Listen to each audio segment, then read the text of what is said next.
مامۆستا جیهانتەها پاشڕوفاندنی لە بارزان تیرۆر کرا. خانەوادەی مامۆستا جیهانتەها ڕایانگەاند 2 ساڵ لەمەوبەر مامۆستا جیهان لە هەولێر ڕفێندرا و لە ناوچەی بارزان تیرۆر کرا. دەشڵێن دەسەڵاتدارانی هەولێر بۆ کبکردنی دەنگی ناڕەزایەتی و تۆقاندنی مامۆستایان مامۆستا جیهانیان تیرۆر کردووە. خانەوادەی مامۆستا جیهانتەها لە دووەمین ساڵیادی گیان لە دەستانی مامۆستا جیهان کە لە شەوی 26 تشرینی یەکەمی ساڵی 2023 لە ڕووداوێکی سیناریۆ بۆ داڕێژراودا لە ڕووداوێکی هاتوچۆدا گیانی لە دەستا ڕاگەیەندراوێکیان بڵاو کردەوە. لە ڕاگەیەندراوەکەدا هاتووە 2 ساڵ لەمەوبەر مامۆستا جیهان نوێنەری وانەبێژانی هەولێر بە ڕۆژی ڕووناک لە ناو جەرگەی هەولێر ڕفێندرا و لە ناوچەی بارزان و دوور لە هەموو بەهایەکی مرۆڤایەتی و بە درەندانترین شێوە تیرۆر کرا. دەسەڵاتدارانی ئەو سنوورە ئامادە نەبوون کامێرەکانی چاودێری و راپۆرتە پزیشکیەکە بخەنە بەردەم ڕایگشتی و خانەوادەکەی.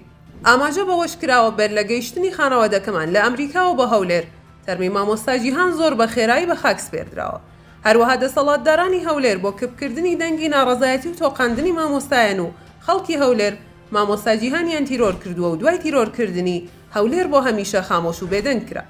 خانەوادەی مامۆستا جیهانتەها لە کۆتایی ڕاگەیەندراوەکەدا جەختیان لەوە کردووەتەوە لە ئێستادا بە بێدەنگی تاوان و تیرۆر و ڕووداوەکان ون دەکرێن و بە ئاسانی لەبیر خەڵک دەبردرێنەوە.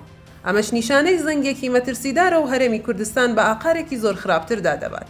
هەر بۆیە ئەرکی هەموو لایەکمانە ڕێگری لە بەردەوام بوون و تەشەنەسەندنی ئەم جۆرە ترسناکەی سیاست بگرین.